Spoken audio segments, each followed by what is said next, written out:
Next point cell theory. हा point आता इथं बघणार आहोत आपण. सेल थिअरी म्हणजेच त्यामध्ये असणारी पेशीची थिअरी. त्यामध्ये first point, the German botanist M J. Schleiden and British zoologist T S. Schwann proposed the cell theory. म्हणजेच दोघांनी मिळून सेल थिअरी मांडलेली आहे. Which scientist? त्यामध्ये फर्स्ट जर्मन बॉटॅनिस्ट, त्याचं नाव काय तर एम.जे. स्लीडन. अँड सेकंड कोण आहे तर ब्रिटिश झोलॉजिस्ट, त्याचं नाव काय तर टी.एस. Schwann propose the cell theory. दोघांनी मिळून मांडलेली थिअरी कोणती आहे तर सेल थिअरी. एक आहे जर्मनीचा बॉटॅनिस्ट. बॉटॅनिस्ट म्हणजे ज्यानं फक्त स्टडी कशाचा केलेला आहे प्लांटचा, असा असणारा एम.जे. स्लीडन आहे. आणि दुसरा आहे तो झुलॉजिस्ट, पण तो कुठला आहे तर तो ब्रिटिश आहे, म्हणजेच इंग्लंड मधला असणारा प्राणीशास्त्रज्ञ, त्याचं नाव काय टी.एस. शॉन. असे बॉटॅनिस्ट आणि झुलॉजिस्ट दोघांनी मिळून मांडलेली थिअरी ती सेल थिअरी.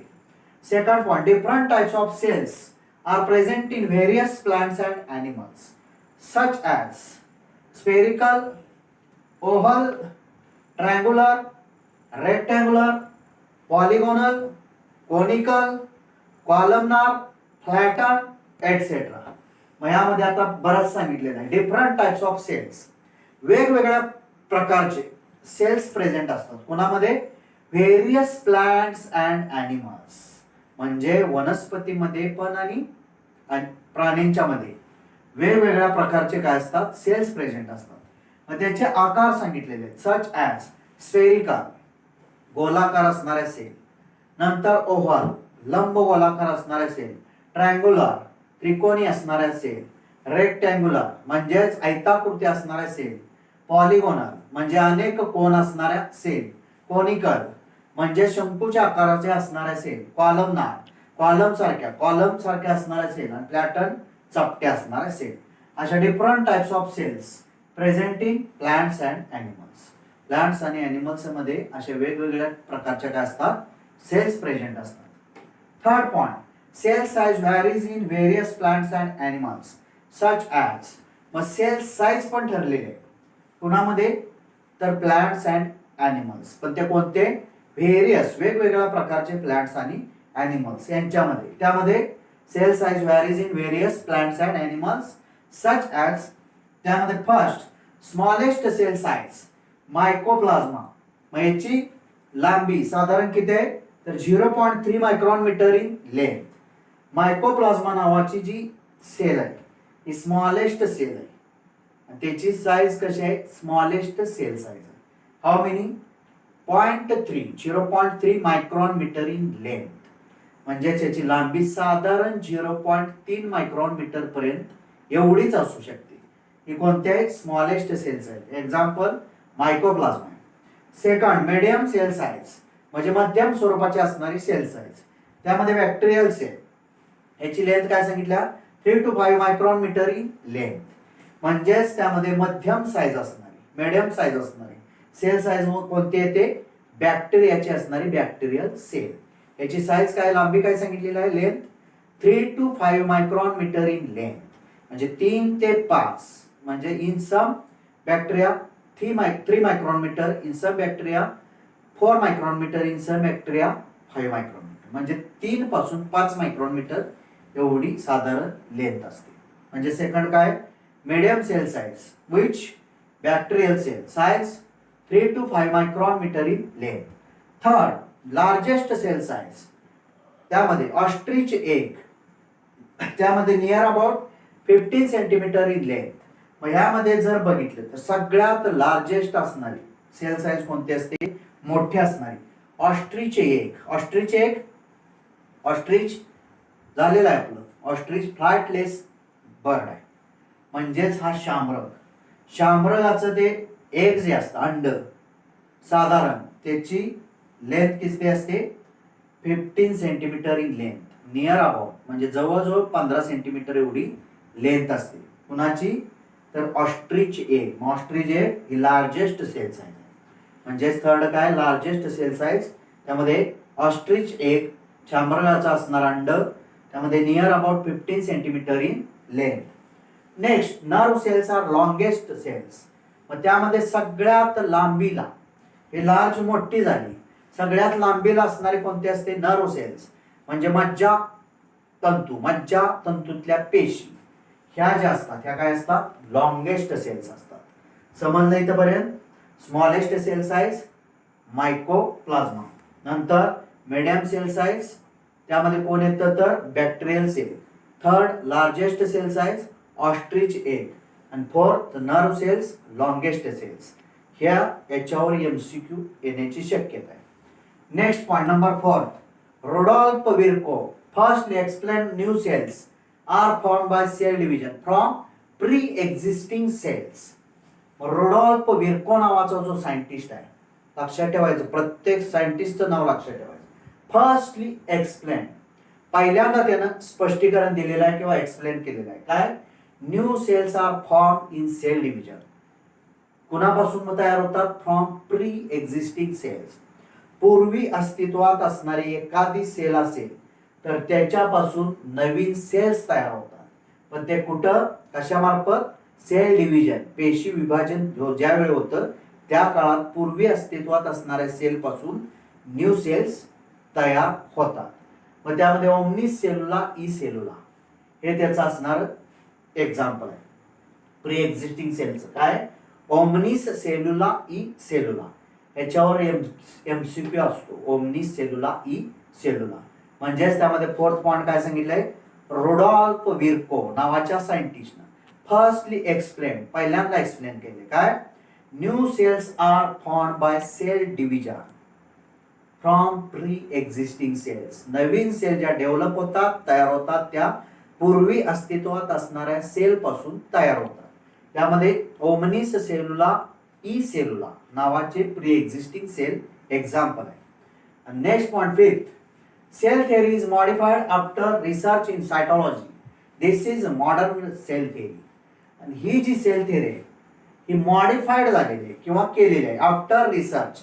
कशामध्ये रिसर्च केल्यानंतर? सेल बायोलॉजी और सायटॉलॉजी. सेल बायोलॉजी पेशीचं असणारं जीवशास्त्र ह्याच्यामध्ये रिसर्च केला, संशोधन केलं आणि त्याच्यानंतर जी थेअरी तयार झाली तिला काय म्हणतात?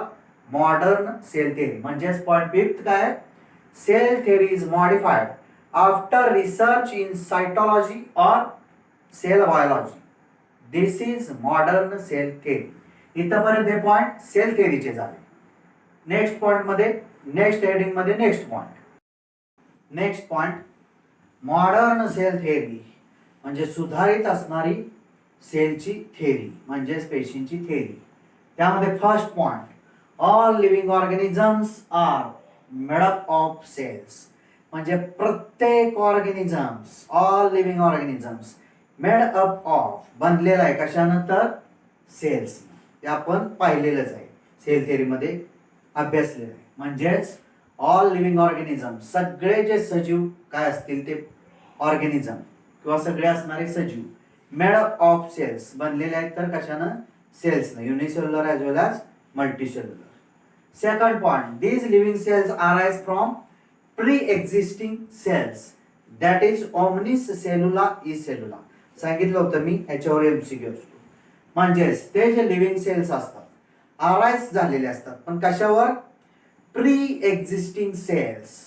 पूर्वी एखादी सेल अस्तित्वात असेल तर त्याच्यावर अराइज होतात. कोणत्या? लिव्हिंग सेल्स और new cells, that is omnis सेलुला, E cellula. एक mark MCQ.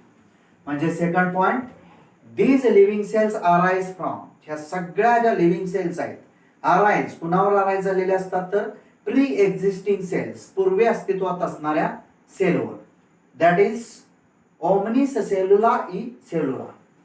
Third point, cell is a structural and functional unit of life. आपण डेफिनिशन ऑलरेडी बघितलेली आहे. Define the term cell. एक मार्काला जर डेफिनिशन आली तर सांगता आली पाहिजे किंवा एमसीक्यू त्याच्यावर. Dot dot dot is a structural and functional unit of life. एकच वर्ड त्यामध्ये महत्वाचं आहे, काय? सेल. समजलं? Cell is a structural and functional unit of life. एक मार्क डिफाइन और एक मार्क एमसीक्यू. तयारीतच परफेक्ट करून ठेवा. म्हणजेच आपली जी प्रत्येकाची पेशी आहे ती रचनात्मक आणि कार्यात्मक युनिट आहे प्रत्येकाच्या लाईफ मधलं. म्हणजे third point, cell is a structural and functional unit of life. Next point number 4, genetic information is present in cell and it is transmitted from cell to cell during cell division. म्हणजे यामध्ये काय सांगितलेलं आहे बघा, genetic information म्हणजेच जनुकीय जी माहिती असते, जेनेटिक इन्फॉर्मेशन जनुकीय माहिती म्हणजेच इन्फॉर्मेशन अबाउट जीन्स, जीन्स बद्दल असणारी जी माहिती आहे ती त्यामध्ये काय प्रेझेंट इन अ सेल, कशामध्ये प्रेझेंट असते सेल मध्ये, and it is transmitted from cell to cell during a cell division. आणि ती ट्रान्समिट होत असते म्हणजे पुढे जात असते, ट्रान्सफर होत असते. कधी सेल डिव्हिजनची ज्यावेळी काळ असतो त्या काळात सेल एका सेल मधून दुसऱ्या सेल मध्ये काय होतं ट्रान्सफर किंवा ट्रान्समिट होतं. काय जेनेटिक इन्फॉर्मेशन म्हणजेच इन्फॉर्मेशन अबाउट जीन्स, जीन्स बद्दलची असणारी माहिती म्हणजेच जनुकीय माहिती. मग काय पॉइंट मध्ये सांगितलेलं आहे, genetic information is present in cell and it is transmitted from cell to cell, one cell to other cell during cell division, पेशी विभाजनच्या काळात. Next point number 5, cell shows transformation of energy. Cell आणखी काय दाखवत असते तर transformation of energy, एनर्जीचं transformation, ऊर्जेचं ट्रान्सफॉर्मेशन झालेलं दाखवायचं काम कोण करत असते सेल. म्हणजे 5th पॉइंट काय, cell shows transformation of energy. Next point number 6, cells contain DNA and RNA in nucleus and cytoplasm. Cells जे आहेत त्या काय कंटेन करतात तर DNA and RNA, deoxyribose nucleic acid आणि रायबोज न्यूक्लिक ऍसिड, आरएनए आणि DNA.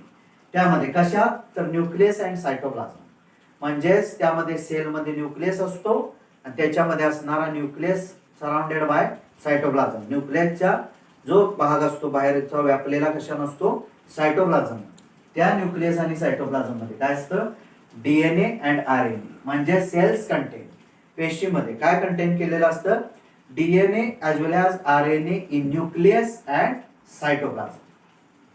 Next point number 7, total activities of cells are responsible for activity of an organism. म्हणजे यामध्ये काय सांगितलेलं आहे टोटल ऍक्टिव्हिटीज ऑफ सेल्स म्हणजे ज्या सेलच्या ज्या टोटल ज्या काय असतील त्या ऍक्टिव्हिटी त्यांच्या घडणाऱ्या प्रत्येक हालचाली आर रेस्पॉन्सिबल फॉर, त्यामध्ये रेस्पॉन्सिबल त्यांना कोण असतं तर for activity of an organism म्हणजेच त्या ऑर्गॅनिझमची असणारी ऍक्टिव्हिटी. म्हणजे काय सांगितलेलं आहे total activities of cells are responsible for, सेलच्या असणाऱ्या टोटल जेवढ्या ऍक्टिव्हिटीज आहेत त्या रेस्पॉन्सिबल फॉर कशासाठी ऍक्टिव्हिटी ऑफ एन ऑर्गॅनिझम. म्हणजे प्रत्येक लिव्हिंग ऑर्गॅनिझमची जी ऍक्टिव्हिटी होत असते त्याला रेस्पॉन्सिबल कोण असतं तर टोटल ऍक्टिव्हिटीज ऑफ सेल्स. समजलं. म्हणजे पॉइंट मध्ये काय सांगितलेलं आहे total activities of cells are responsible for activity of an organism. प्रत्येक लिव्हिंग ऑर्गॅनिझमची जी ऍक्टिव्हिटी होत असते त्याला जे जबाबदार कोण असतं तर त्यामध्ये टोटल ऍक्टिव्हिटीज ऑफ सेल्स, प्रत्येकातल्या ज्या सेलच्या टोटल ऍक्टिव्हिटीज आहेत त्या रेस्पॉन्सिबल असतात. म्हणजे हा झाला पॉइंट मॉडर्न सेल थेअरी. ही झाली विकसित असणारी सेल थेअरी. कशावर आहे तर रिसर्च आफ्टर सायटोलॉजी और सेल बायोलॉजी. म्हणजे सायटोलॉजी किंवा सेल बायोलॉजीचा रिसर्च केल्यानंतर त्याच्यातून जी डिस्कवर झालेली थेअरी आहे ती मॉडर्न सेल थेअरी. आता next point totipotency. Define the term totipotency. 1 mark लक्षात ठेवा, ही सुद्धा 1 मार्काला येणारी डेफिनिशन आहे. काय डिफाइन द टर्म टोटिपोटेन्सी. मग त्यामध्ये डेफिनिशन फर्स्ट पॉइंट पहा काय सांगितलेलं आहे the capacity or potential of living nucleated cells to differentiate and divide into any other type of cells called totipotency. त्याला काय म्हणतात टोटिपोटेन्सी. आता समजावून घ्या डेफिनिशन. काय सांगितलेलं आहे द कॅपॅसिटी ऑर पोटेन्शियल म्हणजे क्षमता कुणाची ऑफ लिव्हिंग न्यूक्लिएटेड सेल्स, सजीव असणारे जे न्यूक्लिएटेड सेल्स आहेत त्यांची असणारी कॅपॅसिटी, क्षमता किंवा पोटेन्शियल काय असतं, to differentiate and divide into any other type of cell, त्यांची जी क्षमता असते, पोटेन्शियल असतं किंवा कॅपॅसिटी ही काय असते तर डिफरन्शिएट अँड डिव्हाइड, भिन्नता बघितली जाते आणि डिव्हाइड केलं जातं into any other type of cell, पुढच्या कोणत्याही टाइपच्या सेलमध्ये काय केलं जातं, डिफरन्शिएट आणि डिव्हायडेशन केलं जातं, त्यालाच काय म्हणतात टोटिपोटेन्सी. म्हणजे डिफाइन द टर्म टोटिपोटेन्सी, काय डेफिनेशन आहे इथंच पाठ करून ठेवा. काय डेफिनेशन आहे, the capacity or potential of living nucleated cells, त्यामध्ये to differentiate and divide into any other type of cell is called as, काय म्हणतात टोटिपोटेन्सी. आता नेक्स्ट पॉइंट टोटिपोटेन्सी मधला, the genetic information of an organism is present in nucleus, so cell is called totipotent. मग सेलला totipotent कधी म्हटलं जातं बघा, जेनेटिक इन्फॉर्मेशन म्हणजेच इन्फॉर्मेशन अबाउट जीन, जीन बद्दलची जी असणारी माहिती, जनुकीय माहिती ऑफ अन ऑर्गॅनिझम, त्या ऑर्गॅनिझमची असणारी जनुकीय माहिती प्रेझेंट कुठं असते तर न्यूक्लियस मध्ये असते, so cell is totipotent. Nucleus मध्येच प्रेझेंट असते म्हणून त्या सेलला काय म्हणतात टोटिपोटेंट सेल. समजलं. म्हणजे second point, the genetic information of organism is present in nucleus, so cell is totipotent.